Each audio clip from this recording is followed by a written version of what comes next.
The helicopter was supposed to take off in 30 minutes. Amara knew it would never land. She stood in the middle of the five-star restaurant, her heart pounding so hard she could hear it over the classical music. The man at table 7, billionaire tech CEO Preston Caldwell, was signing his check, completely unaware that he had 20 minutes left to live. Her manager was already crossing the floor, his expression murderous. She'd interrupted a guest. She'd be fired on the spot. But Amara didn't move. "Sir," she said, her voice cutting through the quiet dining room, "don't get on that helicopter tonight. It's not safe." Preston looked up, annoyed. "Excuse me?"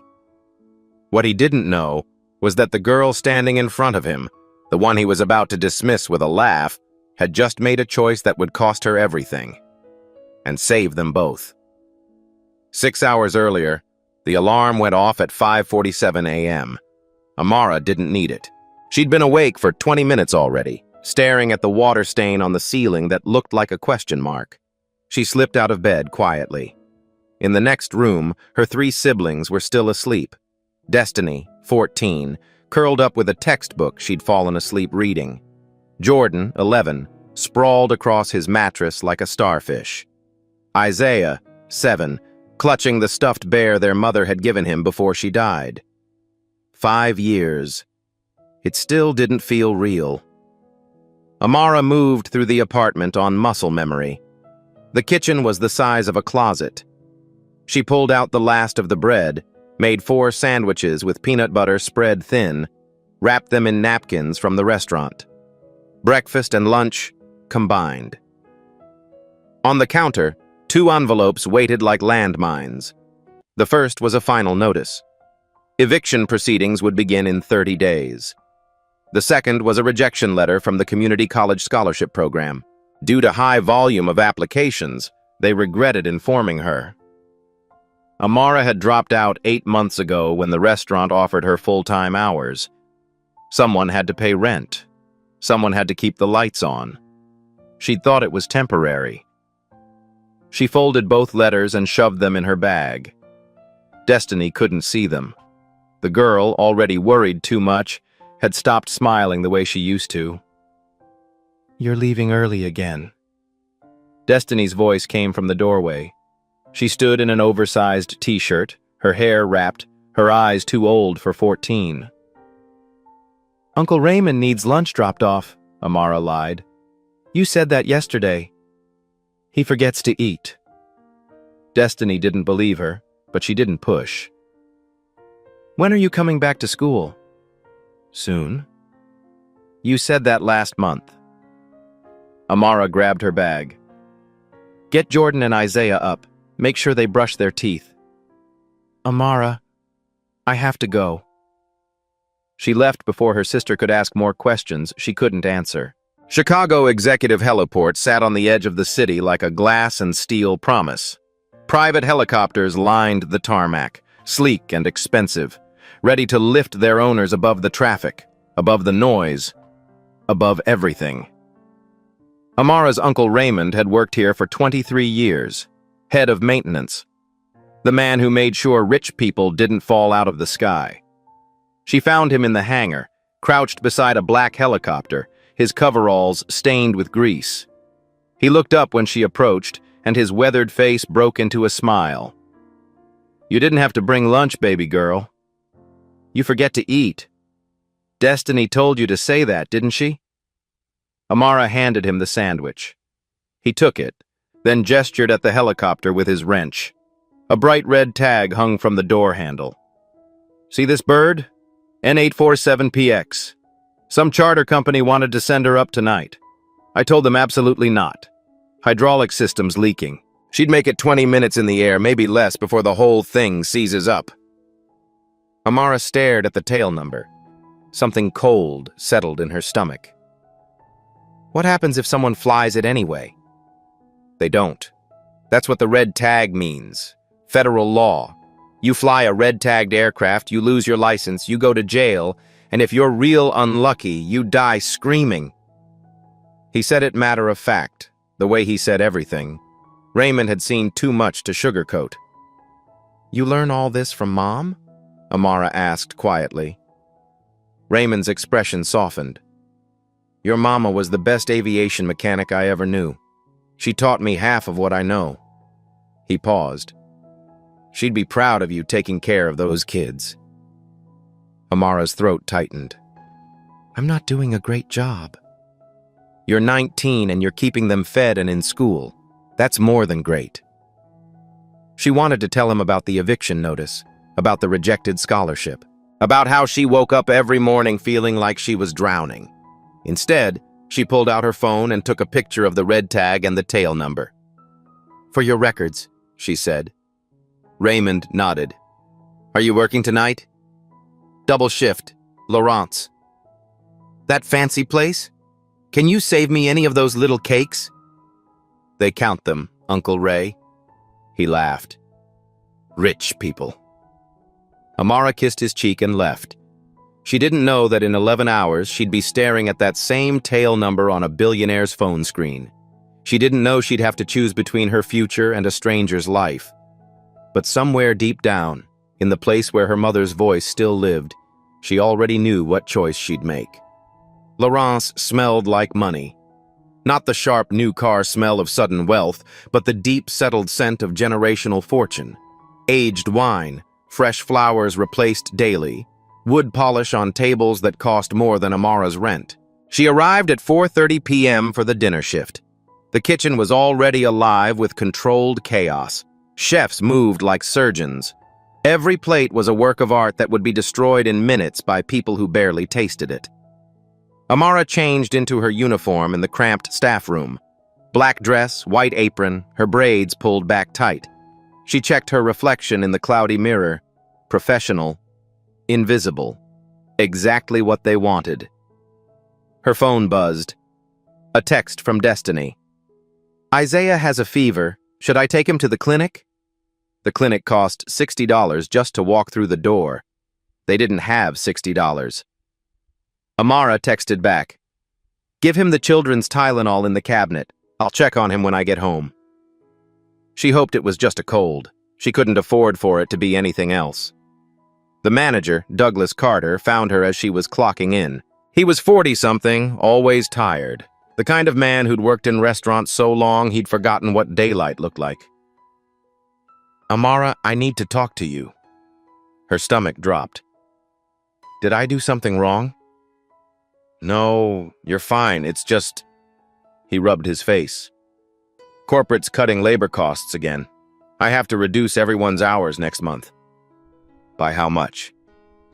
10 hours a week. 10 hours. That was $200. The difference between rent and eviction. Douglas, I can't... I need those hours. I know.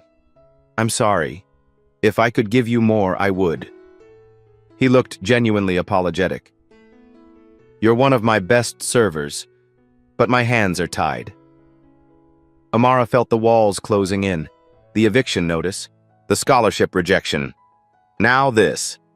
Is there anything else I can pick up? Catering, private events? I'll let you know if something comes up. Douglas paused. You okay? She forced a smile. I'm fine. She wasn't fine. She was drowning, but Douglas didn't need to hear that. The dining room opened at 5. Amara fell into the rhythm she knew by heart. Greet, recommend, serve, smile, disappear. She was good at disappearing. At 5:47 p.m., she noticed the reservation list on the host stand. Table 7. Victoria Ashford, party of 4. Even Amara knew that name. Real estate magnate, billionaire. The kind of woman who owned buildings instead of living in them. She'd been coming to Laurent's for years, always ordered the same thing, always tipped exactly 20%. The kind of rich person who followed rules. At 6:15, Victoria Ashford arrived. She was smaller than Amara expected. Elegant. Silver hair cut sharp.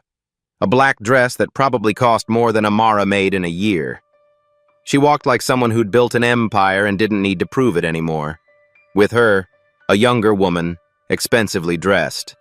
A man in his 50s, quiet. And a man in his 30s who walked in like he owned the place. Douglas seated them personally. "Ms. Ashford, always a pleasure." "Douglas?" Victoria smiled. "How's your daughter? Still at Northwestern?" "Dean's List last semester." "Good for her." Amara watched from across the room. Victoria Ashford remembered the manager's daughter. That was the difference between old money and new. Old money learned your name. Douglas assigned Amara to table 7. She approached with water glasses, her hands steady. "Good evening. Can I start you with something to drink?" Victoria looked up. "Sparkling water for the table, please, and give us a few minutes with the menu." The man in his 30s didn't look up from his phone. He was handsome in that expensive way. Good haircut, perfect teeth, a watch that could pay Amara's rent for 6 months. As Amara poured the water, she caught pieces of their conversation. "Preston, you promised to consider the youth jobs program," Victoria said. The man, Preston, barely looked up. "Aunt Vicky, charity doesn't scale. I invest in winners. You used to be a winner, before wealth made you careless." Preston laughed, still typing on his phone. "I'm worth $800 million. I think I'm doing fine." Victoria's expression tightened, but she said nothing. Amara refilled the glasses and stepped back, invisible again. At 6:43 p.m., she returned to take their orders. As she set down the appetizers, Preston's phone lit up on the table. A calendar notification. Helicopter departure, 8:00 p.m. Tail number, N847PX. Amara's blood went cold. She stared at the screen. The same number, the same helicopter her uncle had red-tagged that morning. Preston was going to die tonight, and he had no idea. Amara's hands didn't shake as she set down the appetizers. Years of practice. You could be dying inside and your hands would stay steady. But her mind was racing. N847PX, red-tagged, hydraulic failure, 20 minutes in the air, maybe less. Preston Caldwell was still typing on his phone, completely unaware that he'd just scheduled his own death. She should walk away. Finish the shift. Go home to her siblings. This wasn't her problem, but she could see it so clearly. The helicopter lifting off, the hydraulics failing, the spin, the fall, the explosion. She'd heard her uncle describe crashes before, the way metal screamed, the way people didn't have time to scream. Her mother had died in a workplace accident because someone ignored a safety warning. Amara couldn't walk away. She stepped closer to the table. "Excuse me, sir." Preston didn't look up. "We're fine, thanks." "Sir, I need to tell you something." He glanced up, annoyed. "What is it?" The entire table was looking at her now. Victoria's sharp eyes. The other guests. Across the dining room, Douglas had noticed. He was watching. Amara's voice came out steady. "I saw your calendar notification. The helicopter you're taking tonight. N847PX. You can't fly on it." Preston blinked.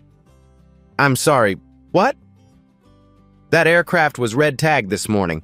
The hydraulic system is failing. If you take off, you'll crash." The table went silent. Preston stared at her like she'd lost her mind. Then he laughed. Not a kind laugh. The laugh of someone who thought this was the most absurd thing he'd ever heard. "And how exactly would you know that?"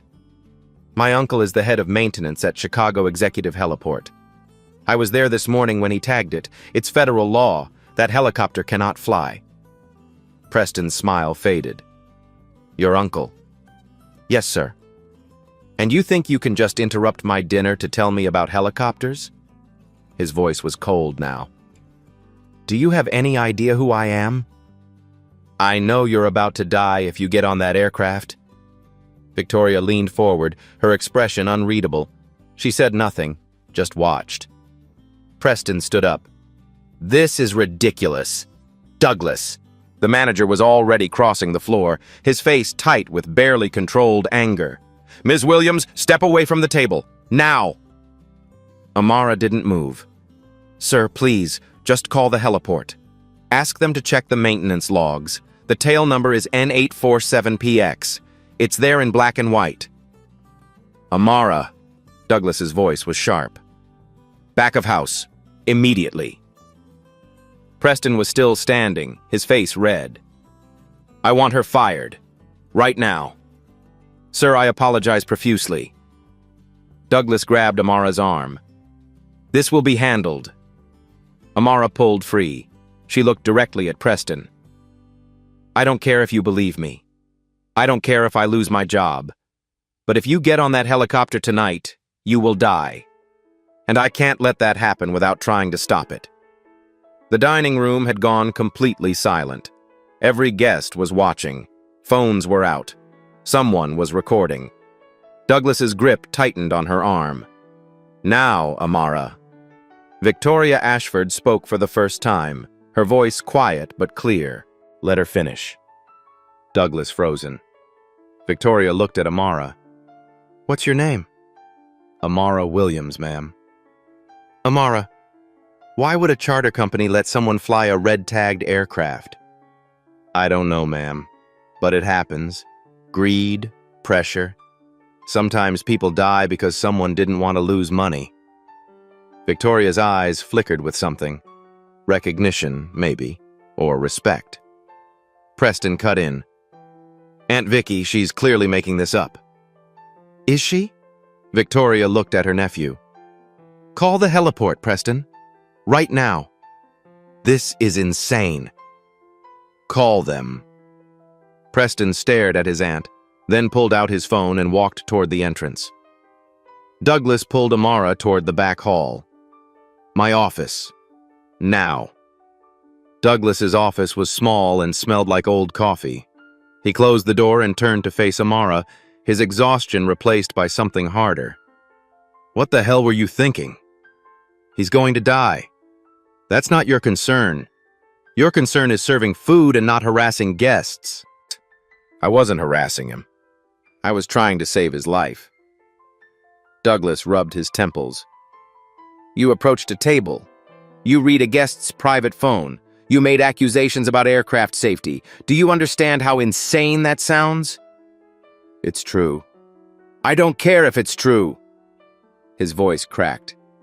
"Amara, I like you. You're a good worker. But I can't protect you from this. Preston Caldwell is worth $800 million. If he wants you gone, you're gone. If he wants this restaurant sued, we're sued. Do you understand?" "I understand." "Then why did you do it?" Amara met his eyes. "Because my mother died when someone ignored a safety warning. And I won't watch another person die when I could have stopped it." Douglas stared at her. For a moment, something like sympathy crossed his face. Then it was gone. "Get your things. You're suspended pending review." "Douglas, I'm sorry, I really am." He opened the door. "Go home, Amara." She walked through the kitchen in a daze. The chefs didn't look at her. The other servers pretended to be busy. Everyone knew. In a restaurant, bad news traveled faster than fire. She grabbed her bag from the staff room and left through the back exit. The parking lot was cold. November in Chicago felt like a promise and a threat. Winter was coming. She needed that job. She needed those hours. She'd just thrown it all away for a man who laughed at her. Her phone buzzed. Destiny. "Isaiah's fever is getting worse." Amara typed back with shaking hands. "I'm coming home." Then she stopped. Home was 30 minutes on the L train. The heliport was 15 minutes in the opposite direction. Preston's helicopter was scheduled to leave at 8. It was 7:32. She could go home, take care of her brother, pretend she'd tried. Or she could finish what she started. Her uncle's voice echoed in her head. "You fly a red-tagged aircraft, you die screaming." Amara turned toward the train station. She ran. The L train crawled through the city like it had all the time in the world. Amara stood by the doors, watching the minutes tick by on her phone. 7:41, 7:48, 7:53. She called the heliport. The phone rang 6 times before someone picked up. Chicago Executive Heliport. I need to speak to Raymond Williams. It's an emergency. He left for the day, miss. Then I need to report an unsafe aircraft, tail number N847PX. It was red tagged this morning, and someone's about to fly it. I'll need you to file a formal report. Let me transfer you to... There's no time. The flight leaves in 7 minutes. Ma'am, I can't just... The line went to hold music. Amara wanted to scream. At 7:58, the train pulled into the station. She ran across the platform, down the stairs, across 2 streets. Her lungs burned. Her server shoes weren't made for running. The heliport appeared ahead, lit up like a small airport. Through the fence, she could see the helicopters. The black one on the far pad. N847PX. A man in an expensive suit was walking toward it. Preston Caldwell. The rotors were already spinning. Amara didn't think. She ran toward the gate. A security guard stepped out of the booth. Miss, you can't. She ducked past him and sprinted across the tarmac. Hey, stop! The wind from the rotors nearly knocked her down. She kept running. Preston was climbing into the helicopter. The pilot was doing his pre-flight check. Stop! Amara screamed. Don't take off! The pilot looked up, confused. Preston turned, and his expression went from confusion to fury when he saw her. The security guard caught up, grabbed her arm. Ma'am, you're trespassing! That helicopter is red-tagged, Amara shouted over the noise. Check your maintenance logs. It's going to crash. The pilot frowned. He said something to Preston, then climbed out of the cockpit and walked toward the hangar office. Preston stepped down from the helicopter, his face dark. You've got to be kidding me. You followed me here? I'm trying to save your life. You're insane, and you're fired, and I'm going to make sure you never work in this city again. The security guard was pulling her back. Sir, I'm sorry. I'll have her removed. The pilot came back, walking fast. He was holding a clipboard. His expression had changed. Mr. Caldwell, we have a problem. Preston turned. What? This aircraft was red-tagged at 7:14 this morning. Hydraulic system failure. The charter company didn't inform me. This bird is grounded. The tarmac went silent except for the wind. Preston stared at the pilot. What are you saying? I'm saying if we'd taken off, we'd have crashed.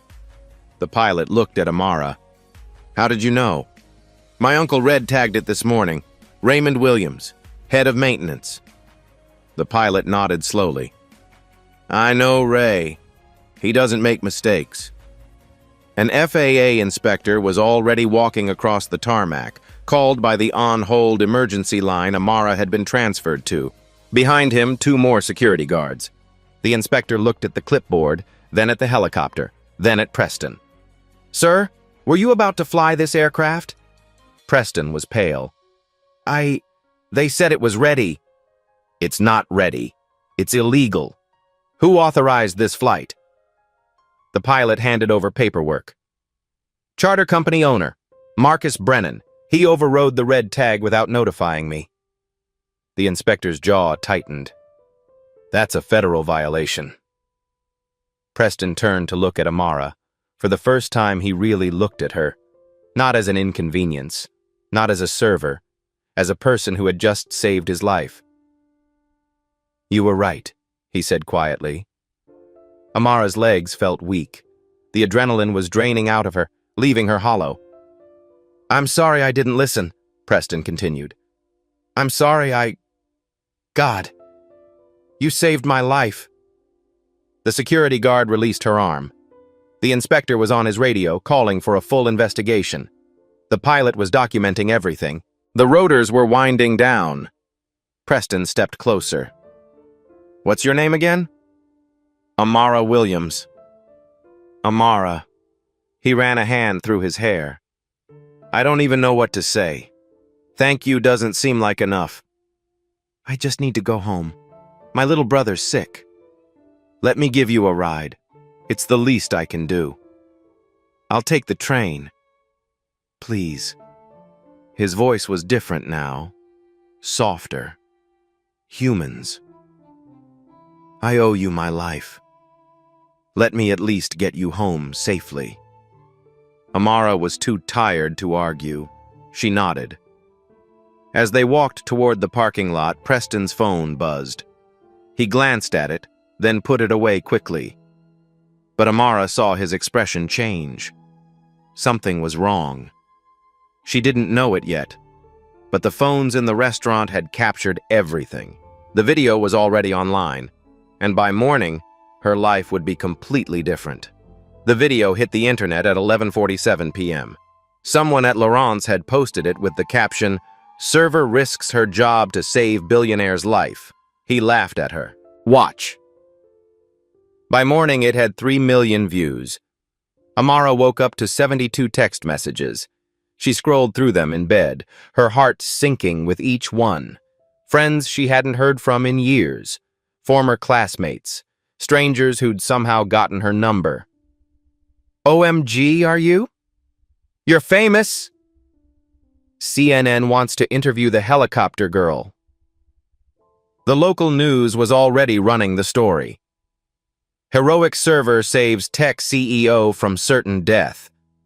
They used a photo someone had taken of her outside the heliport, exhausted and small next to Preston's expensive car. Her phone rang.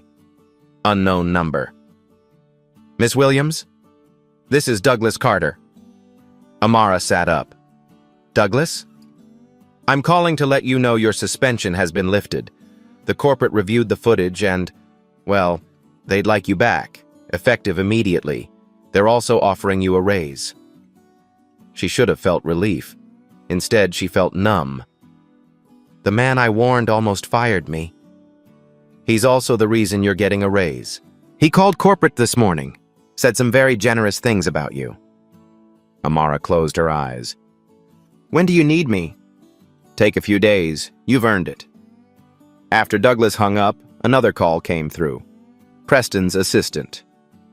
Miss Williams, Mr. Caldwell would like to meet with you. Would tomorrow at 10 a.m. work? What for? He'd like to thank you properly. The coffee shop Preston chose was in a nice neighborhood. The kind of place where a latte cost $8 and came with foam art. He was already there when she arrived, sitting in the corner booth. He stood up when he saw her. Amara, thank you for coming. She sat down. He slid an envelope across the table. I don't know how to properly thank someone for saving my life, but I wanted to start here. She opened it. A check. $50,000. Amara's hands started shaking. I can't accept this. You saved my life. You lost your job trying to warn me. This is the least I can do. Hey. Douglas said I got my job back. You did, but that doesn't change what you sacrificed. Preston leaned forward. I also set up a scholarship fund. Full tuition to Northwestern. You mentioned you had to drop out of community college. You shouldn't have to choose between school and survival. Amara couldn't speak. Tears were running down her face. Preston's phone buzzed. He glanced at it, and his expression changed. I'm sorry. I have to take this. He stepped outside. Through the window, Amara watched him talk. His body language shifted, tense, angry. When he came back, his face was carefully neutral. Is everything okay? Amara asked. It's fine. Just business. He smiled, but it didn't reach his eyes. I'll have my assistant send over the scholarship paperwork. They said goodbye on the sidewalk. Preston's car pulled up, black and sleek. Thank you again, Amara. For everything. She watched him drive away. She didn't know that the phone call had been from his lawyer. She didn't know that the charter company was already preparing to sue her. She didn't know that Preston had just been advised to cut all contact. For 3 days, Amara felt like her life was finally changing for the better. Then the lawsuit arrived. The envelope arrived on a Tuesday. Amara was making breakfast when Destiny brought in the mail. A thick manila envelope with a law firm's name embossed in the corner. Whitmore and Associates. Her hands went cold before she even opened it. Inside, a legal complaint. 37 pages.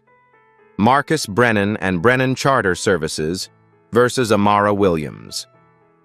Charges: defamation, trespassing, interference with business operations, intentional infliction of emotional distress, damages sought, $2 million. Amara read it 3 times. The words didn't change. According to the lawsuit, she had recklessly and maliciously made false statements about aircraft safety, causing severe reputational harm to Brennan Charter Services. Her unauthorized invasion of heliport property had endangered flight operations and caused psychological trauma to staff and clients.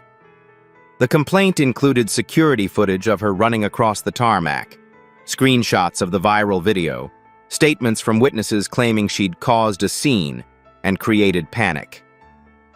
There was a quote from Marcus Brennan himself. Miss Williams's actions, while perhaps well-intentioned, were based on incomplete information and resulted in significant financial and reputational damage to my company. We cannot allow vigilante behavior to threaten aviation safety.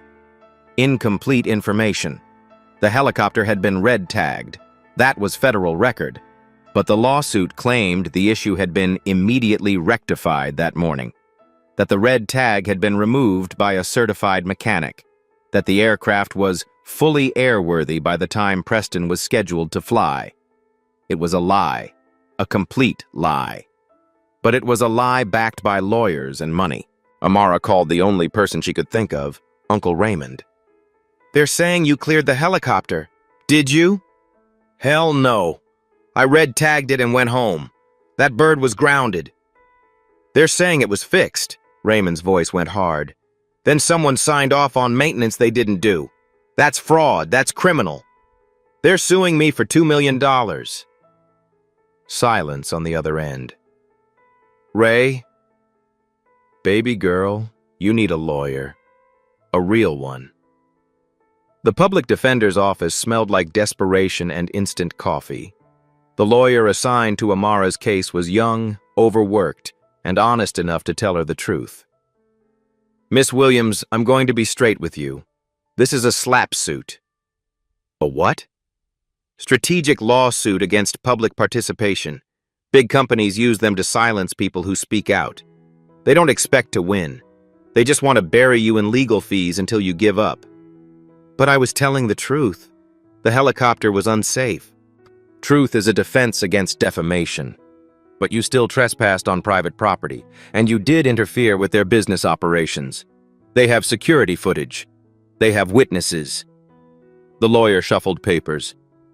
"The trespassing charge alone could stick. And even if we win on the defamation claims, the legal process will take years. Years you'll spend in court, stressed, possibly losing jobs because of the publicity." "What do I do?" "Most people settle. They offer you a small amount. You drop any counterclaims, you sign an NDA, and it goes away." "An NDA?" "You agree never to talk about what happened. Not to the press. Not on social media. Not to anyone." Amara felt sick. "So they're paying me to shut up." "Essentially." "What if I fight it?" The lawyer looked at her with something like pity. "Then you'd better have deep pockets and a strong stomach, because they're going to make your life hell." The video footage appeared online that night. Not the restaurant video. That one had made Amara look like a hero. This one was different. It was security footage from the heliport, edited to remove context. It showed Amara running across the tarmac, shoving past the guards, screaming at Preston. The audio was enhanced to make her sound unhinged. The caption, "Unbalanced server attacks billionaire at private heliport." Should she face criminal charges? The comments came fast and vicious. She wanted money and attention. This is what happens when poor people get desperate. She probably planned this whole thing. The racist comments were worse. Amara stopped reading after the first dozen. By morning, the narrative had shifted completely. The same news outlets that had called her a hero now questioned her motives. Was helicopter warning a publicity stunt? Servers' claims about aircraft safety under scrutiny. Charter company fights back against reckless accusations. Someone dug up her eviction notice and posted it online. She's broke. She needed a payout. Someone found her community college records. She dropped out. Probably not smart enough to understand aviation safety.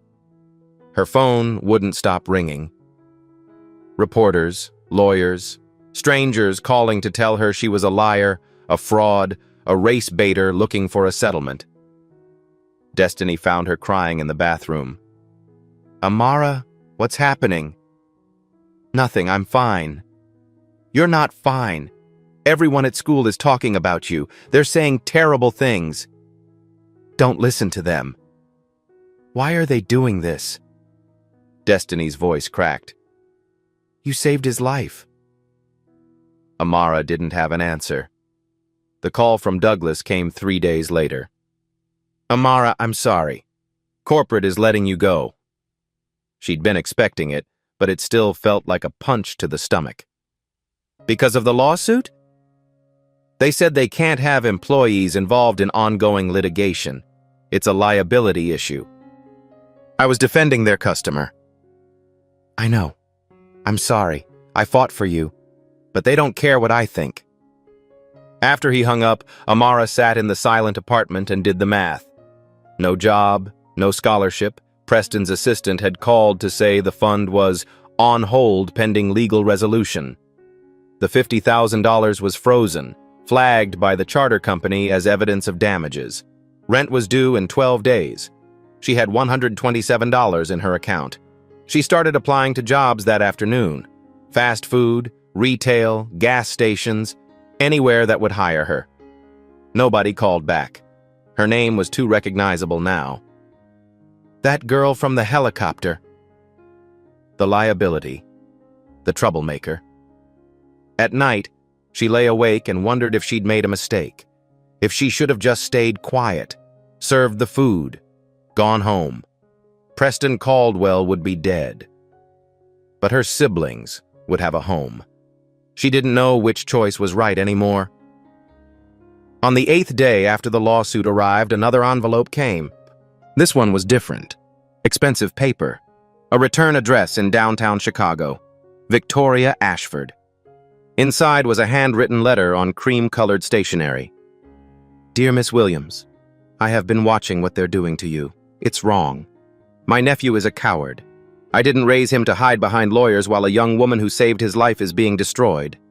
I would like to help, if you'll let me. Please come to my office tomorrow at 2 p.m. We have work to do. Sincerely, Victoria Ashford.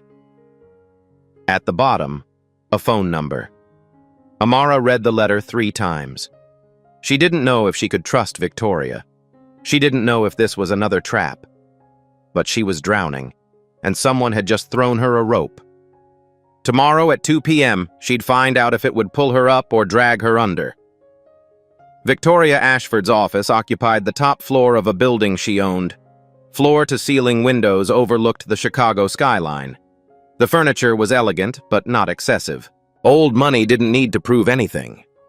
Victoria sat behind a mahogany desk, reading glasses perched on her nose. She looked up when Amara entered.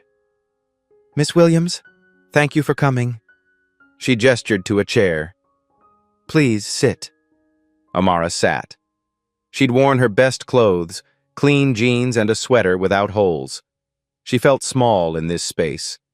Victoria removed her glasses. I'm going to be direct.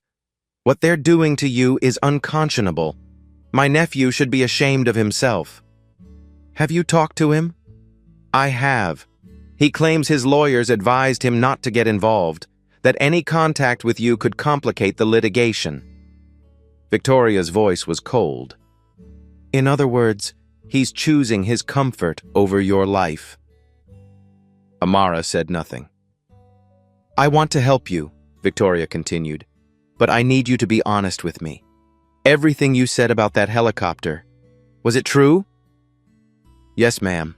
Every word. Your uncle red-tagged it? I saw him do it. I took a photo. Victoria's eyebrows raised. You have a photo? Amara pulled out her phone, found the image. The red tag, the tail number, the timestamp, 7:14 a.m. Victoria studied it. May I send this to my attorney? Yes. Victoria forwarded the photo, then made a call. Richard, I'm sending you something. I need a full investigation into Brennan Charter Services. Everything. Maintenance records, FAA violations, financial ties. She hung up and looked at Amara. I'm hiring you as a real lawyer, someone who specializes in defamation and civil rights, and I'm hiring an investigator. Why are you doing this? Victoria leaned back. I was a secretary once. I watched my boss steal credit for my work for 3 years. When I spoke up, he fired me and blacklisted me. Said it was difficult. She smiled slightly.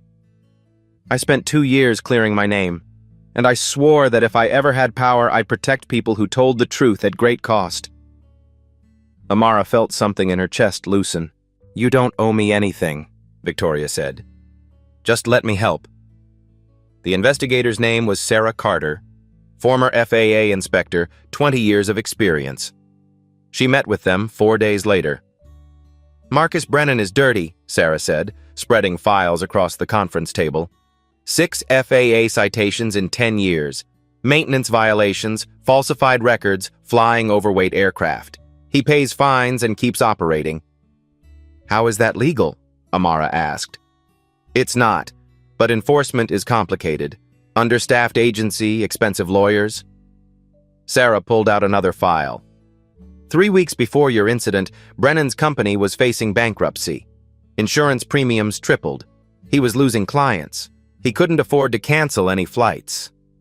So he was desperate, Victoria said. Exactly. Sarah tapped a page. I pulled the maintenance logs for N847PX. Your uncle's red tag is documented.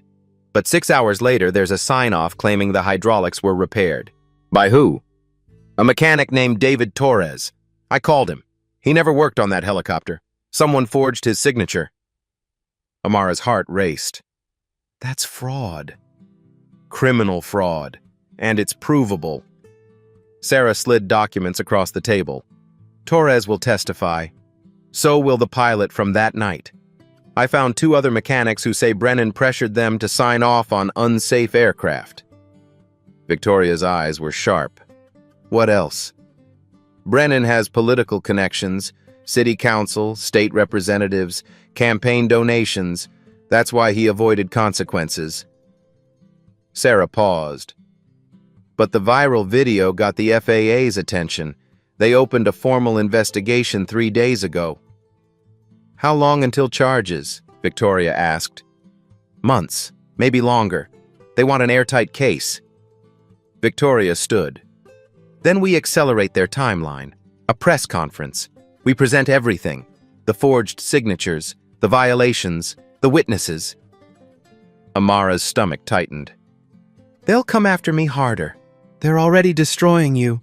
This is how you fight back. Victoria's voice was firm but kind. I'll be standing next to you. You won't be alone. Amara thought about her siblings, about her mother, about every person silenced because they couldn't afford to fight. When? She asked. Victoria picked up her phone. Tomorrow, 10 a.m. We're not giving them time to prepare. Amara nodded. For the first time in weeks, she wasn't just surviving. She was fighting back. The press conference was held in Victoria Ashford's headquarters. The main conference room had been converted into a media space. Cameras lined the back wall. Reporters filled every seat. The major networks were there. Local news. National outlets. Amara stood backstage with Victoria, her hands shaking. I can't do this. Victoria took her hands, steadied them. Yes, you can. Tell the truth. That's all you've ever done. What if no one believes me? They will. Because we have proof. Victoria squeezed her hands. And because I'm not going to let them ignore you anymore. At exactly 10 a.m., they walked out together. The camera flashes were blinding. Questions shouted from every direction. Victoria raised her hand and the room quieted. Thank you for coming. My name is Victoria Ashford. 3 weeks ago, a young woman named Amara Williams saved my nephew's life. She warned him that the helicopter he was about to board had been red-tagged for mechanical failure. He didn't listen. She risked everything to stop him anyway. Victoria's voice was calm, authoritative. Every word is measured. That helicopter would have crashed. The FAA has confirmed this. Yet instead of being celebrated, Miss Williams has been sued for $2 million. She's lost her job. Her reputation has been destroyed, and she's been subjected to a campaign of harassment designed to silence her. Victoria gestured to the screen behind her. Sarah Carter appeared with the first document. This is the official maintenance log from Chicago Executive Heliport. At 7:14 a.m. on the day in question, Raymond Williams, head of maintenance, red-tagged aircraft N847PX for hydraulic system failure. Federal law prohibits flying a red-tagged aircraft. The document filled the screen, time-stamped, official. 6 hours later, this appeared. Sarah displayed another document. A sign-off claiming the hydraulics were repaired. It's signed by David Torres, a certified mechanic. Sarah's expression hardened. Mr. Torres never worked on that aircraft. He was in Milwaukee that day, working a different job. His signature was forged. This is criminal fraud. Murmurs rippled through the crowd. Marcus Brennan, owner of Brennan Charter Services, has a history of FAA violations, Sarah continued. 6 citations in 10 years, falsified maintenance records, operating unsafe aircraft. 3 weeks before this incident, his company was facing bankruptcy due to skyrocketing insurance costs. She displayed financial records, bank statements, insurance documents. Mr. Brennan couldn't afford to cancel flights, so he authorized a forged maintenance sign-off and scheduled a flight that would have killed everyone on board. The room erupted. Questions shouted over each other. Victoria raised her hand again. We have witness testimony. The pilot who was scheduled to fly that night. 2 mechanics who say Mr. Brennan pressured them to approve unsafe aircraft. And Mr. Torres himself, who will testify that his signature was forged. Victoria paused, letting the information settle. But this isn't just about one helicopter or one corrupt businessman. This is about a system that protects the powerful and punishes the vulnerable. Amara Williams did everything right. She saw danger. She reported it. She acted with courage. And the system tried to destroy her for it. Victoria's voice grew stronger. She's 19 years old. She's supporting 3 younger siblings. She dropped out of college to keep them fed. And when she saw a stranger about to die, she chose his life over her own survival. That is character. That is integrity. Victoria looked directly into the cameras. I built my career on one principle. Character reveals itself in moments no one is watching. But I was wrong. Character reveals itself most clearly in moments when everyone is watching, and you still choose what's right over what's easy. She let the silence hold for 3 seconds. Integrity isn't expensive. We just refuse to see it in the poor. The room was completely still. Victoria turned to Amara. Miss Williams, would you like to say anything? Amara stepped forward. Her voice was quiet but steady. I didn't do this for attention. I didn't do it for money. I did it because I watched my mother die in a workplace accident when I was 14. Someone ignored a safety warning because it was inconvenient, and she paid for it with her life. Her voice cracked, but she kept going. When I saw that tail number, I knew someone was going to die. I couldn't let that happen, not when I could stop it.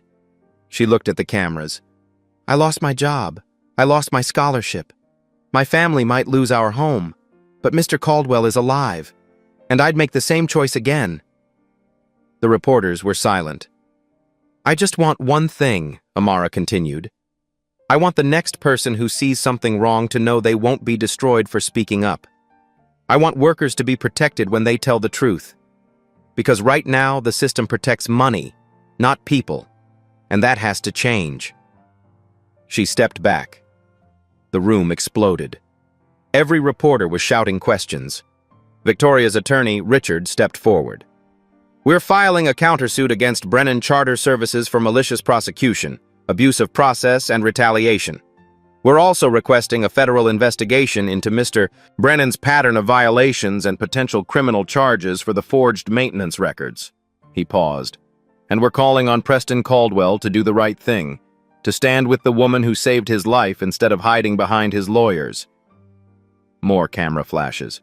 More questions. Then from the back of the room, someone stood up. Preston Caldwell. The room went silent. He walked to the front, his face pale. He looked at Amara.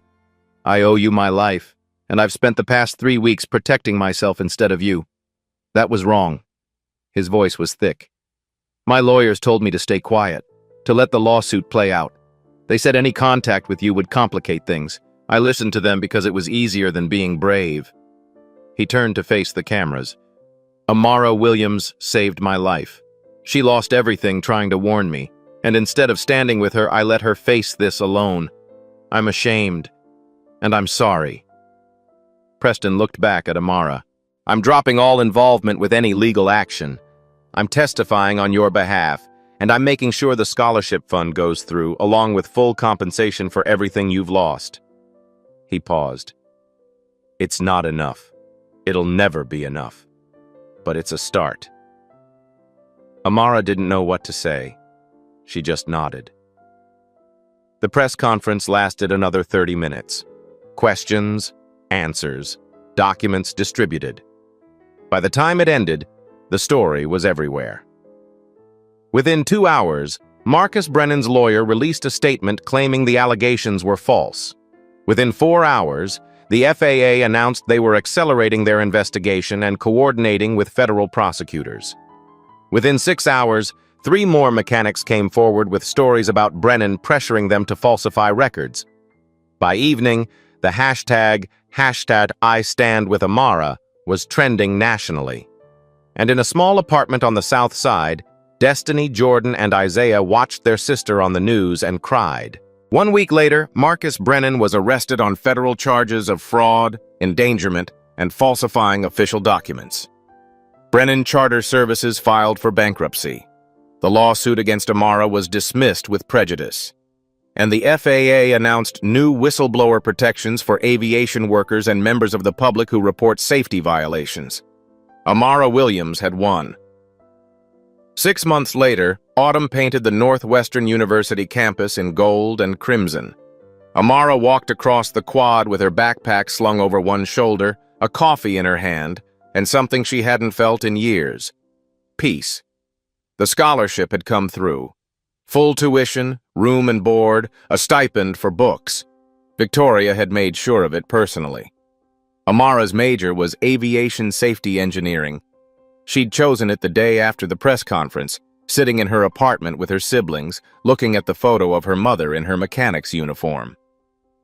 For Mom, Destiny had said. For Mom, Amara had agreed. Her phone buzzed. A text from Uncle Raymond. Proud of you, baby girl. Your mama would be too. She smiled and pocketed the phone. The settlement from Brennan Charter Services had been substantial, enough to buy a modest house in a safe neighborhood. 3 bedrooms, a backyard, a kitchen bigger than a closet. Destiny had her own room now. So did Jordan and Isaiah. Isaiah's fever had been nothing serious, just a cold. But Amara had taken him to a real doctor anyway, because now she could. She could afford to breathe. Her afternoon class was aviation safety policy. The professor was a former FAA investigator who'd mentioned Amara's case on the first day of class. The Williams incident changed federal protocol, he'd said. Whistleblower protections were expanded because one person refused to stay silent. Amara had kept her head down, but later a classmate approached her. "You're her, aren't you? The helicopter girl." Amara had nodded. "That was badass," the classmate had said. It was the first time someone had said that without sarcasm or anger. After class, Amara walked to Victoria's downtown office.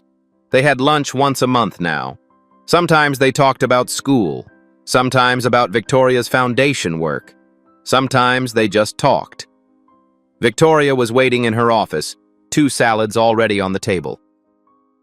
"How are your classes?" Victoria asked. "Hard, but good." "Your uncle tells me you're top of your class." Amara smiled. "He exaggerates." "He doesn't."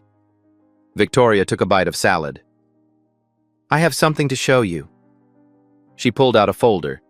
Inside were incorporation papers. "The Everyday Heroes Fund. It launches next month. We'll provide legal support, financial assistance, and public advocacy for workers who face retaliation for reporting safety violations or corruption." Amara read through the documents. Her throat tightened. "You're on the board of directors," Victoria said. "If you want to be." "You want me?" "You understand what these people go through better than anyone. Your voice matters." Amara looked at the papers. The fund's mission statement.